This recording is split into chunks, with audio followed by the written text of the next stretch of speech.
Good day, everyone. So for today's session, we are going to proceed on our next lesson in GE6 Art Appreciation. But before we go on with today's lesson, I hope that you have watched our recorded lesson on functions and philosophical perspective on art. And also, please be reminded of your learning task in our Google Classroom. Make sure to submit on time para walang deduction sa scores nyo kasi syempre sayang din, okay? But anyways, here is our learning objective for this lesson. So by the end of this lesson, you should be able to first differentiate representational art and non-representational art. Second, discuss the difference between an artwork's subject and its content. Third, identify the subject matter and content of specific examples of art.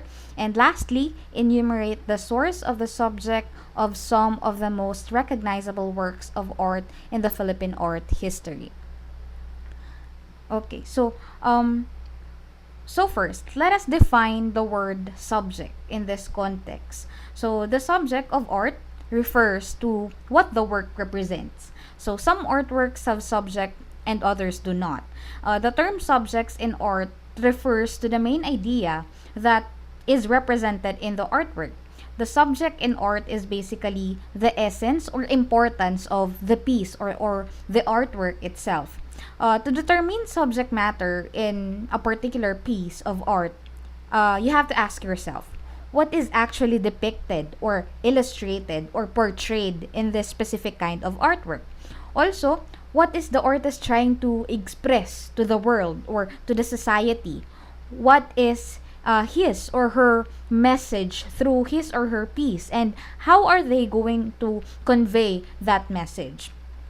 Also, as we have discussed the different types of subject, it is also important to note that the art that have subjects are called representational or objective art. So again, the art that have subjects are called representational or objective art. So those artwork naman that do not have subjects are known as non-representational or non-objective arts. Mamaya, mas magigets natin yung pagkakaiba ng representational at non-representational art by citing some example or by citing some artwork. Okay? So now that we have defined what is subject in the art context, let us now dig deeper on the different concepts under this topic. So kanina, nabanggit natin yung representational art, and non-representational art. Okay, so at sabi natin kanina, representational art these are the artworks that depicts something easily recognized by most people or yung mga art na may subject. Okay?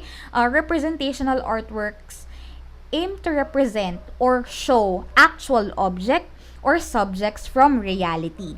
And hence, artwork under this classification are also called objective arts or figurative arts. As the name it suggests, the figures depicted are easily deciphered or mas madali siyang maintindihan, mas madali siyang magets or ma-interpret. This makes also representational art widely accepted among masses.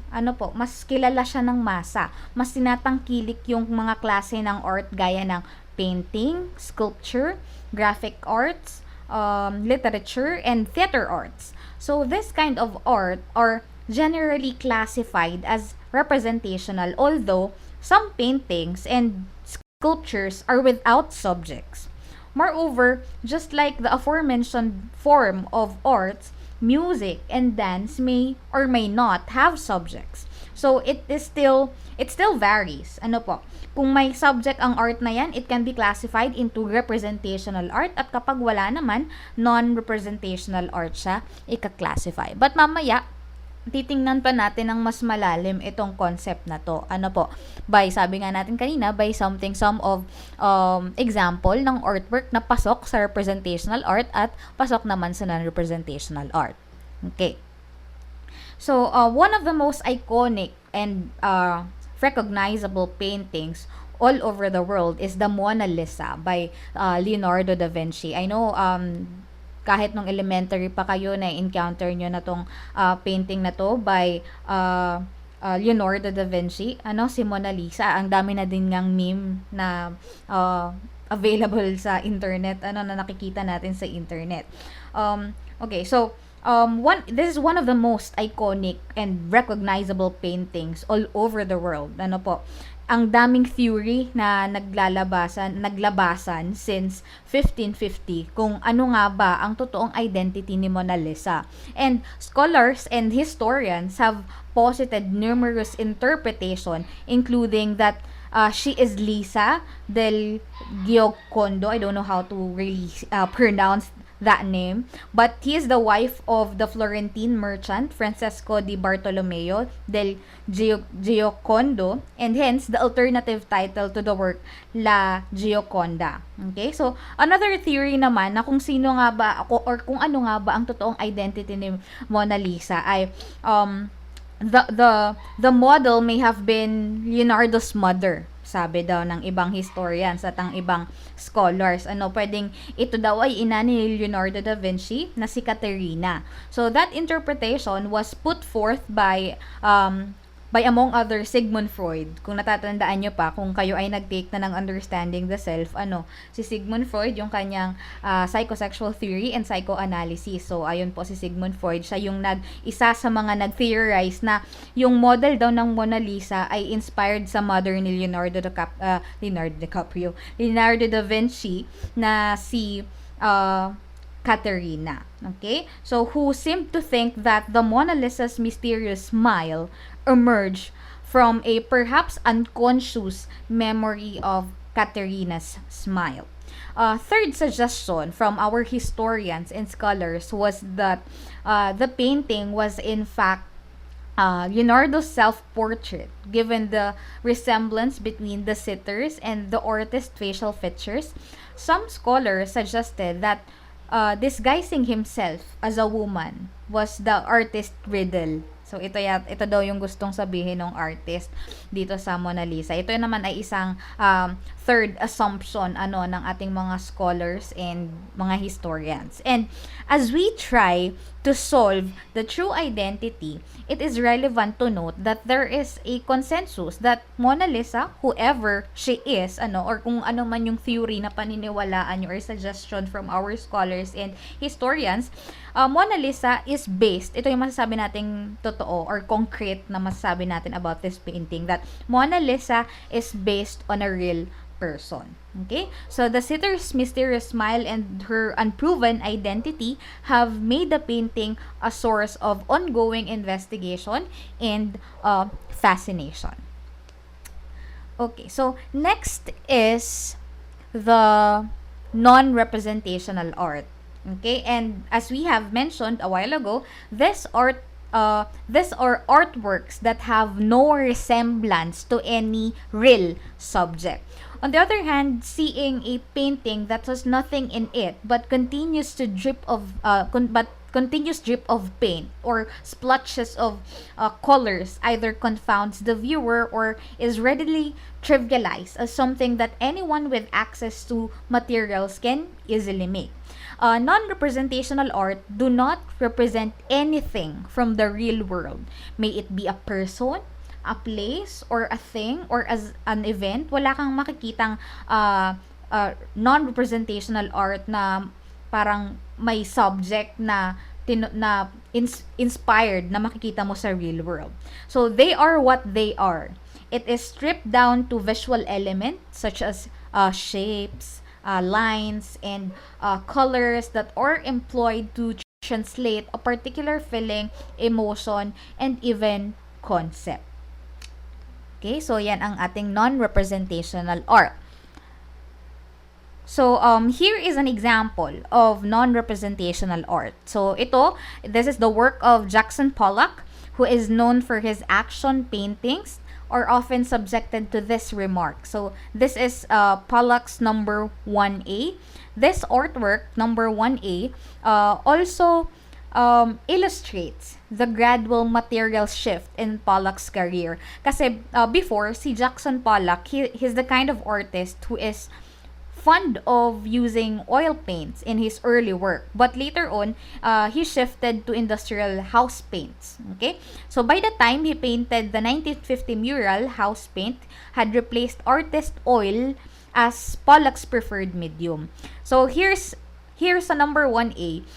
Pollock incorporated both, setting the ribbon like impasto. When we say impasto, this is the process or technique of laying on paint or pigment thickly so that it stands out from a surface. So basically, pag sinabi natin impasto, paint is applied thickly sa canvas. And this was achieved by throwing and squeezing artist oils from the tube against flowing or pulling purse of enamel paint. Okay, so yan po ang example natin ng non-representational art. Ito ay work again ni Jackson Pollock. Okay, so let us sum up and make an emphasis on what we have discussed so far. Okay, so it is in this light that representational works are often favored because they are easier to recognize. Diba? Nasabi natin kanina. And viewers find a higher degree of comfort when what they see registers as something familiar. They then continue to process this understanding, sometimes even becoming confident enough to share their insight to others. Okay, so next is one source of confusion is the notion that non-representational art is the same as abstract art. And Pablo Picasso's works such as Head of a Woman are mostly abstract, but it is considered as or it is classified as representational. Kasi still, may subject dito. Tong representational art na to, ginawa ni Picasso, by the way, after a break from 20 years. Okay? So, artists have historically attributed their inspiration to a specific idea or person. And Picasso was no exception. Kasi si Picasso, inspired itong work ni Picasso for Head of a Woman doon sa kanyang young companion na si Marie-Therese Walter. So again, Picasso's inspiration for Head of a Woman was his young companion Marie-Therese Walter. So whose features he felt lent themselves to representation in a classical mode. Picasso imbued in his work that the experiences of his intimate relations or relationship with Marie-Therese and his interest in the artistic expression of transformation and metamorphosis of the human form. Okay, so ito naman susunod na work of art, same siya. Same siya sa work ni Picasso na matuturing nating abstract siya. Pero this time, it is classified naman as non-representational. So, on the other hand, Wassily Kandinsky works as abstract and non-representational. Ito naman ay tinatawag natin Kandinsky's Composition 8. Okay? So, it's purely abstract. Walang subject. Kandinsky regarded Composition 8 as the high point of his post-war achievement. In this work, we can see circles, mga shapes, triangles, and linear elements create a surface of interacting geometric forms. The importance of circles in this painting foreshadows the dominant role they would play in many subsequent work. For non-representational art, a higher level of perceptiveness and insight might be required to fully grasp the feeling, emotion, or concept behind the work. It is perhaps easier to infer where the subject matter comes from if the artwork is an example of representational art. From the figures depicted in the artwork, there is already a suggestion as to its inspiration. Okay? So, now, let us move on and discuss the sources and kinds of subject. Okay? So, in discussing the sources and kinds of subject in artworks, it is important to note that these two are often inextricably related. Often, even a singular source of inspiration can yield multiple translation. And a good starting point here is, of course, the nature. Okay, so there is nothing more rudimentary that human interaction with the physical world. Early childhood often revolves around getting to know not just the body and what it can do, but also in getting accustomed to a multitude of sensory prompts around the artist, especially those situated in his environment. Okay.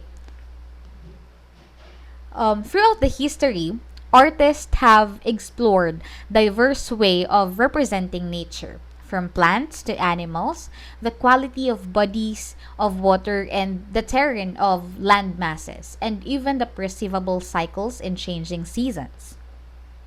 And one artist was who was attuned with nature was Vincent van Gogh. If you are interested in artworks or art itself, I think na-encounter nyo na or familiar na kayo sa kanya. Si Vincent van Gogh, he saw art and nature as inseparable. Hindi mo pwedeng paghiwalayin. Ano? According to Vincent van Gogh perspective. Often finding solace and happiness in painting in it. And painting from it. Ano? Or yung mga tinatawag nating landscapes. Okay, so the significance of Van Gogh attached to representations of agricultural scenes had changed little. In the inhabited and work landscape of rural Brabant or France, Van Gogh wanted to see signs of a way of life, a social order that was in his terms healthy, serene, more natural, timeless, and organic, that was different from the world he inhabited, conflict-ridden, divided, and changing rapidly under the impetus of new economic and social forces.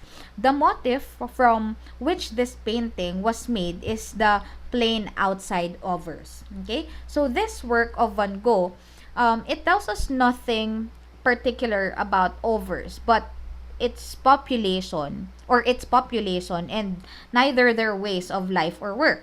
But by organization of its color, the combination of perspective in the close foreground and the receding middle and far distance, the painting invites the spectator to contemplate fields, clouds, trees, and haystacks held pleasantly and harmoniously together, potential extending beyond the limits of the frame to surround him or her. Okay? And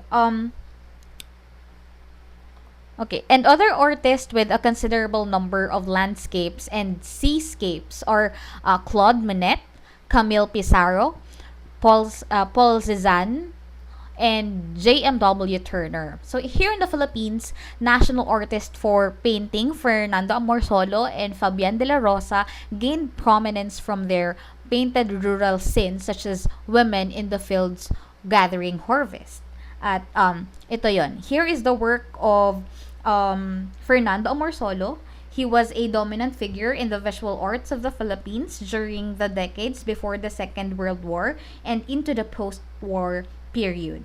In this painting, called The Planting Rice with Mayon Volcano, exhibits the happiness across from the difficulties in planting rice. And kilala tayo dito mga Pinoy, hindi lang sa linya ng agrikultura, but doon sa pagiging masayahin natin in spite of all the challenges that we are facing in life. Ano po?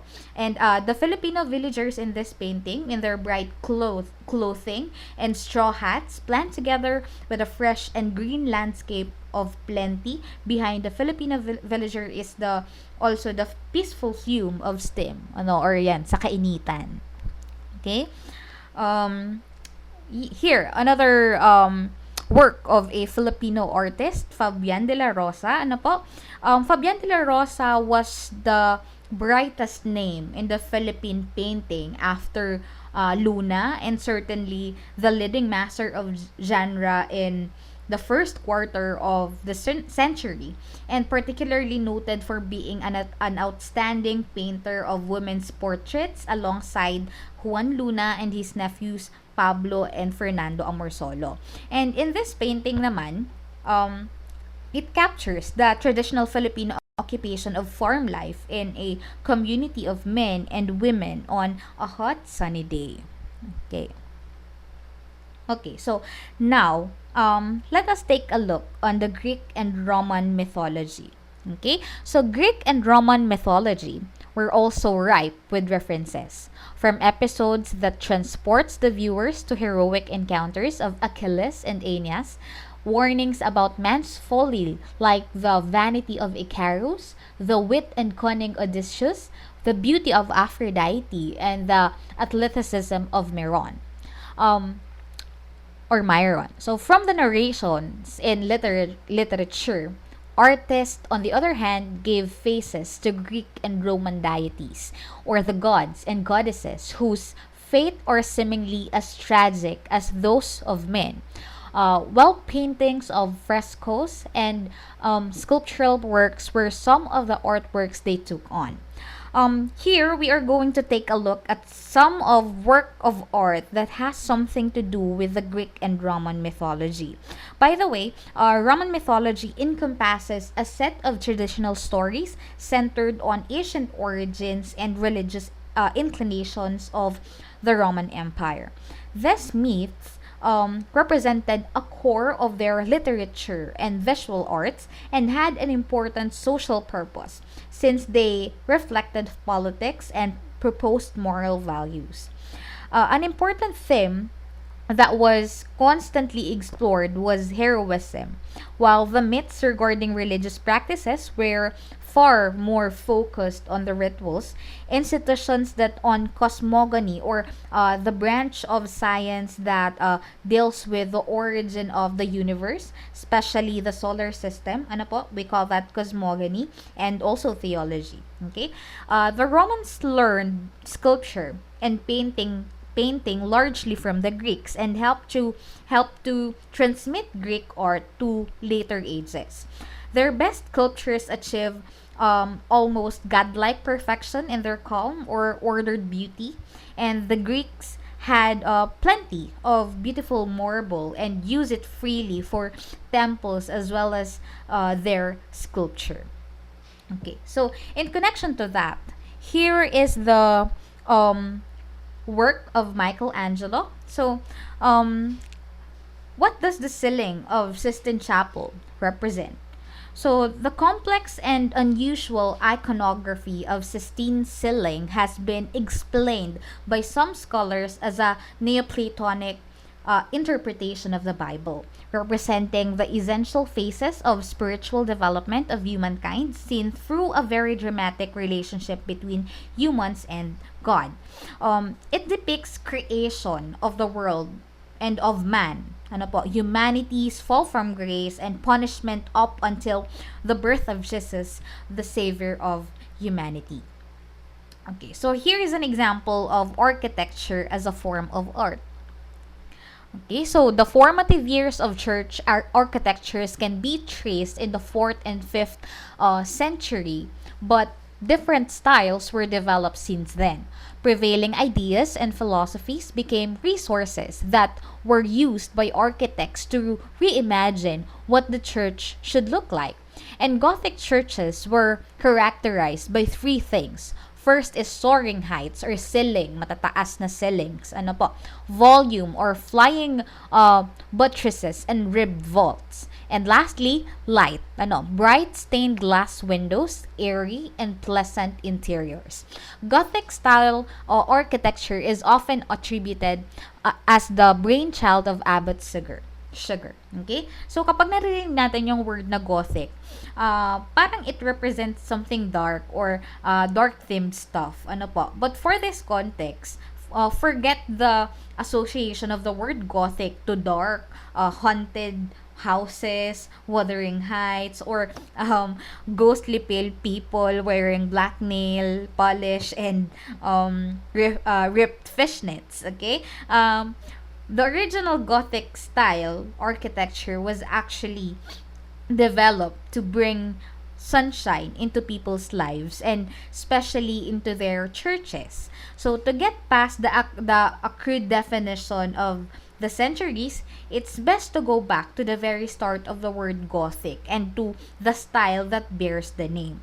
So the style represented giant steps away from the previous relatively basic building systems that had prevailed. And Gothic architecture adopted this some sort of Romance element to produce a new style of building that featured exaggerated um, vaulting, arcs, and enlarged windows.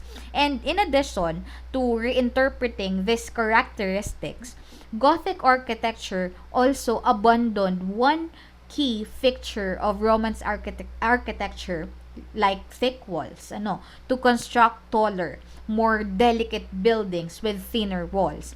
And Gothic architects employed flying buttresses for support.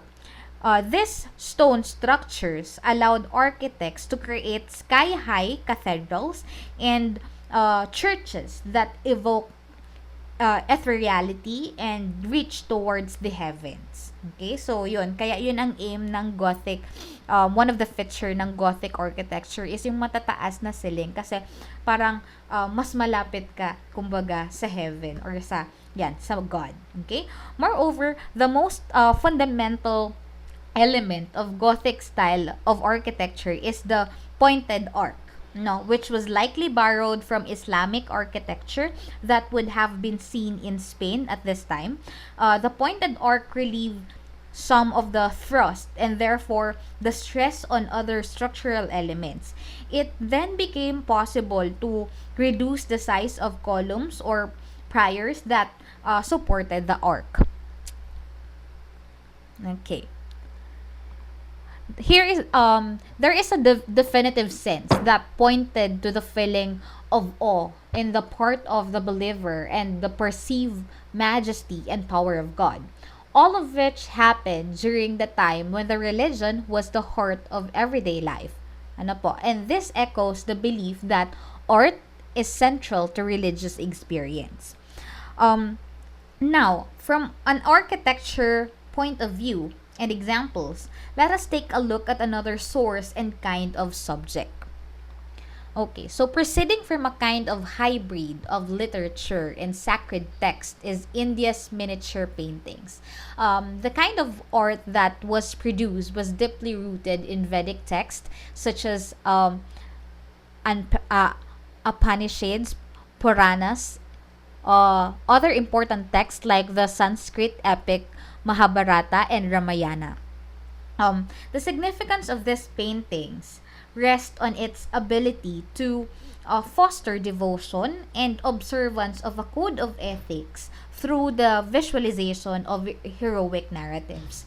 These paintings were small but highly pictorial. It is highly stylish and employed a good contrast of colors. Some artists also include verse from the epics as part of the cartouche, or a carved tablet or drawing representing a scroll with rolled up ends, used ornamentally or bearing as an inscription. Okay, so yan ang cartouche na tinatawag natin, which added interest and meaning to the paintings. Historically, significant events, particularly in the affairs of humanity, are abundant references for art production. And history as a resource for artists in search of subjects brings into consideration events that are familiar and sometimes even common or shared in world context. Like the establishment of nations and states, discovery, the conquest, and the colonization, and the resulting ideologies that they breed, like democracy, liberty, freedom, and rights. These works serve as documentary and commemorative artworks that illustrate subjects such as important leaders and figures, events also as they were recorded to have happened, and representations of ideologies and values. During the Spanish colonial period in the Philippines, art was predominantly representational. So during the first century of their dominance, art came as an aid for communication, a means of propagating religion to locals who spoke a different language. The visual arts from paintings to early sculptures such as santos, yung mga santo natin, other votive figures and icons were created to assist Catholic ministry. And existing art and craft traditions persisted, with some augmented and infused with foreign influences that were not limited to Spanish culture through contact. The momentum that secular or non-religious art later gained in 19th century can also be attributed to this contact. With the opening of the Suez Canal and growth of the export economy in agriculture. The consequence of these developments was the rise of the middle class. With their newfound economic and social mobility, patrons of art were no longer limited to clergy, but brought about a demand coming from these wealthy ilustrado families. Of interest was the increase in demand of commissioned portraits of an individual or an entire family, finding it necessary to document themselves in the light of their evaluated status. This artistic trend cemented the distinction of artists such as Simon Flores, Justiniano Asuncion, and Antonio Malantic, who became the foremost portrait artist of the time. Okay. So, in the history of art, it is important to remember that the source and kind of subject were not merely a product of the artist's inclination and choice. They may be dependent as well on the art patrons who commissioned the artist to do art. Whether mapag-religious man yan or secular art or non-religious matter, even the manner in which they are translated were mostly dictated by the patrons. Okay, next, let us discuss content in art. Okay, so the subject may simply be referred to as the what is readily seen and relates to the artwork, its inspiration, and the many kinds of translation. Apart from what is made explicit to recognize and grasp the message of the artwork, the viewer may go beyond what is visible. So why was the artwork created in the first place? So when this question is asked, we are after the meaning or message that is expressed by the artwork.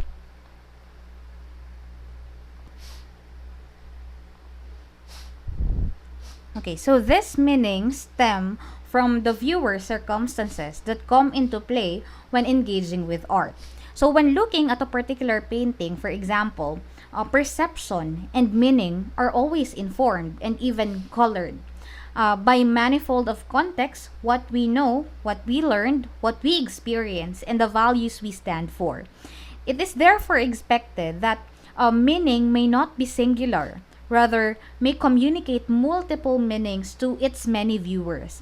So this is what we call subjective meaning of art. Ano po? Subjective meaning of art. Kapag sinabing subjective, the message of artwork could have different interpretations, which depends on who is analyzing it. In other words, it depends on who's looking at the artwork. Again, that is subjective meaning. Ano po? And here, as you can see on your screen, we have their factual and conventional as levels of meaning in art. So it is important for us to know the difference between these two terms. And when we say factual, rudimentary level of meaning for it may be extracted from the identifiable forms in the artwork and understanding how these elements relate to each other.